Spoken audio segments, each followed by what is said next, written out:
Assalamualaikum dan salam sati sejiwa. Pelbagai acara bakal diadakan sempena Majlis Pelancaran Sambutan Bulan Kebangsaan dan Kibar Jalur Gemilang Malaysia Sati Sejiwa yang akan berlangsung di Padang Merdeka Kuching Isnin depan.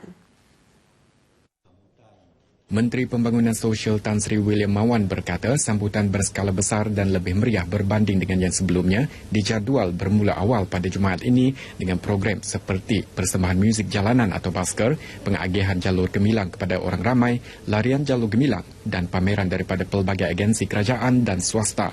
Jelas beliau kemuncak acara merupakan pelancaran kempen yang akan disempurnakan oleh Perdana Menteri Datuk Seri Najib Tun Razak termasuk pelepasan konvoi yang akan menjelajah ke seluruh Malaysia pada Isnin nanti.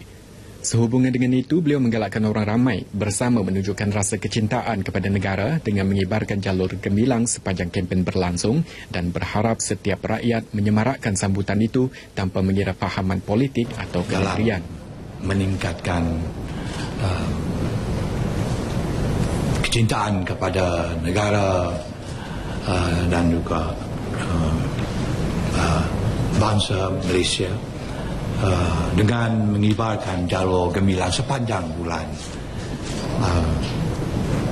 kemerdekaan, one whole month. Beliau berkata demikian pada sidang media Majlis Pelancaran Sambutan Bulan Kebangsaan dan Kibar Jalur Gemilang Malaysia Sehati Sejiwa di Wisma Bapak Malaysia, Kuching. Majlis tersebut dijangka bermula pada pukul 7.45 malam selain dihadiri oleh Timbalan Perdana Menteri Datuk Seri Ahmad Zahid Hamidi dan Ketua Menteri Sarawak Datuk Patinggi Tan Sri Adnan Satem. Di samping pertunjukan bunga api, hadirin akan dihiburkan oleh artis terkenal Datuk Siti Nurhaliza dan Anwar Zain. Isu-isu nasional dan senario politik yang berlaku di peringkat pusat ketika ini tidak akan menjejaskan Barisan Nasional BN Sarawak. Menteri Muda Perumahan Datuk Abdul Karim Rahman Hamzah berkata, isu-isu nasional dan senario politik tersebut tidak mencacatkan kekuatan BN negeri sekalipun pilihan raya negeri akan diadakan lebih awal atau pada tarikh tamat penggal Dewan Undangan Negeri iaitu pada 20 Jun tahun depan. Feeling ataupun perasaan seperti ini dia akan berterus sehingga kepada apabila diumumkan pilihan raya, tapi kita perlu lihatlah bila pilihan raya itu diadakan. The spirit ataupun perasaan itu adalah baik sekarang. Kalau dipanggil pilihan raya sekarang pun I believe we will win by a landslide win. If we call it just before the next election, the next term of the DUN expire pun saya rasa isu itu tidak akan, isu-isu nasional itu tidak akan melibatkan apa-apa, mencacatkan sokongan rakyat kepada Barisan Nasional. Beliau bagaimanapun menegaskan bahawa BN negeri bukannya bersikap tidak ambil kisah terhadap perkara tersebut serta optimis Sarawak tidak terkena tempiasnya. Jelasnya jika berlaku, BN negeri sudah bersiap sedia untuk menghadapinya. Dato' Abdul Karim yang juga ahli Dewan Undangan Negeri Asajaya ditemui pemberita pada Majlis Ramadhan Aidilfitri bahagian Semarahan di Asajaya. Majlis dirasmikan oleh Ketua Menteri Datuk Patinggi Tan Sri Adnan Satem. Terdahulu dalam ucapannya, Dato' Abdul Karim berkata penduduk di DUN itu sentiasa menyokong kepimpinan Datuk Patinggi Tan Sri Adnan Satem dan sudah bersiap sedia untuk menghadapi pilihan raya negeri. Beliau yakin DUN itu yang merupakan salah satu kubu kuat BN akan membantu memberi kemenangan kepada BN. Adu nangka, Dr. Anwar Rapai akan menanggung kos sewa rumah selama setahun bagi meringankan beban penduduk yang terjejas akibat kebakaran di Kampung Bahagia Jaya Teku, Sibu pada Rabu lepas. Menurut Dr. Anwar, mereka yang terbabit telah ditawar kediaman sementara sebanyak 2 unit rumah flat di Rantau Panjang Sibu. Namun penduduk terjejas Mazlan Hazmi, 43 tahun, memilih untuk membawa isteri, anak-anak dan ibu mertuanya menyewa di sebuah rumah di kampung tersebut. Ditemui ketika menyertai rombongan Ketua Pengarah Jasa, Datuk Dr. Fuad Zakashi yang melawat penduduk terjejas akibat kebakaran tersebut, Dr. Anwar menambah bahawa pihak Jabatan Kebajikan Masyarakat juga sudah diarah untuk memberi bantuan persekolahan kepada anak-anak terbabit, manakala penyerahan bantuan kilat berupa makanan dan pakaian telah dibuat pada minggu lepas. Pada lawatan tersebut, Datuk Dr. Fuad turut menyerah sumbangan wang tunai kepada mangsa-mangsa yang terjejas. Dalam kejadian minggu lepas, 9 keluarga tinggal selai sepinggang selepas sebuah rumah 2 pintu didiami mereka ranap akibat kebakaran. Hak penduduk di Ulu Batang, Air Lebuan Turut ke atas Tanah Hak Adat Bumiputera NCR di kawasan Ulu Menyang masih dikekalkan walaupun kawasan itu mungkin bakal diwarta sebagai taman negara.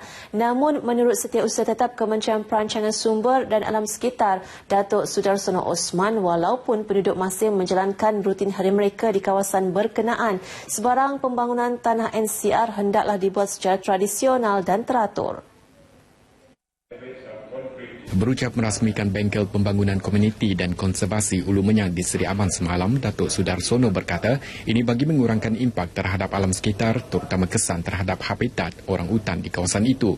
Jelasnya ini termasuk menghalang sebarang aktiviti pembalakan dan perladangan kelapa sawit di kawasan berkenaan selaras dengan usaha konservasi Ulu Menyang yang juga akan dibangunkan sebagai destinasi eko pelancongan. Berdasarkan tinjauan Jabatan Hutan Sarawak bersama Sarawak Forestry Corporation, Wildlife Conservation Society dan Borneo Adventure pada 2012 dan 2013, kawasan Ulu Menyang yang berkeluasan 14,000 hektar mempunyai populasi sebanyak 200 ekor orang utan. Sementara itu, beliau memberitahu bahawa kerajaan turut akan mengkaji kemungkinan untuk memberi lesen pelancongan eksklusif kepada penduduk tempatan. Ia penting agar peluang yang ada dapat dimanfaatkan sepenuhnya oleh penduduk sekitar. Turut berlangsung pelancaran buku berjudul Ensera Mayas Engau Bangsa Iban yang menceritakan tentang kisah atau mitos orang utan serta kaitannya dengan masyarakat Iban pada zaman dahulu. Kaki tangan Dewan Bandaraya Kuching Utara DBKU diseru agar menjalankan tugas dan tanggungjawab dengan telus bagi memastikan matlamat organisasi tercapai. Berucap pada Majlis Perhimpunan Bulanan organisasi tersebut di Kuching, Datuk Bandar Kuching Utara, Datuk Abang Abdul Wahab Abang Julai berkata, amalan kerja berpasukan dan terancang penting bagi memastikan DBKU terus maju dan dapat mengekalkan pencapaian sedia ada. Ujarnya budaya mementingkan diri sendiri serta amalan menulis surat layang perlu dijauhi kerana ia memberi imej yang tidak baik kepada organisasi. Justru beliau mahu seluruh kaki tangan sentiasa berkongsi maklumat dan bersua muka sekiranya mempunyai masalah agar ia dapat diselesaikan dengan baik. Pada majlis ini, Datuk Abang Abdul Wahab menyampaikan anugerah persaraan warga kerja yang akan bersara wajib tahun ini serta hadiah-hadiah pertandingan sempena konvensyen Kumpulan Inovatif dan Kreatif KIK peringkat zon pihak berkuasa tempatan 2015 yang berlangsung di Mukah baru-baru ini. Seterusnya kita beralih ke segmen agenda hari ini.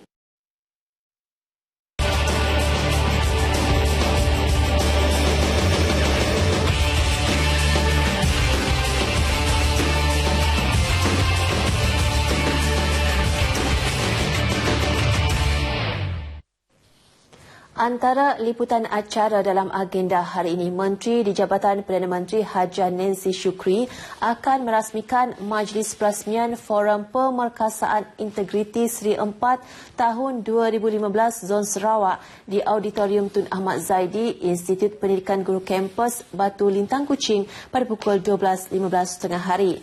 Sementara itu, pada pukul 9 pagi, Pengarah Jabatan Dasar Sistem Pembayaran Bank Negara Malaysia Tan Nyat Chuan akan merasmikan program National E-Payment Roadshow di Hotel Pullman Kuching.